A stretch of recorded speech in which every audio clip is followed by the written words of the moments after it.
నాగర్ కర్నూలు జిల్లా తాడూర్ మండలం పరిధిలోని ఐతోల్ గ్రామంలో ఐకేపీ ఆధ్వర్యంలో ఏర్పాటు చేసిన వరి కొనుగోలు కేంద్రాన్ని జిల్లా కలెక్టర్ బాదావత్ సంతోష్ ఆకస్మికంగా తనిఖీ చేశారు. రైతులకు ఎలాంటి ఇబ్బందులు లేకుండా కొనుగోలు కేంద్రాల్లో అన్ని వసతులను కల్పించాలని కలెక్టర్ ఆదేశించారు.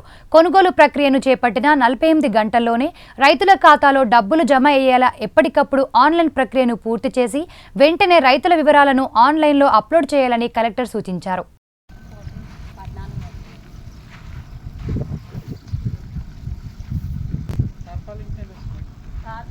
మార్కెట్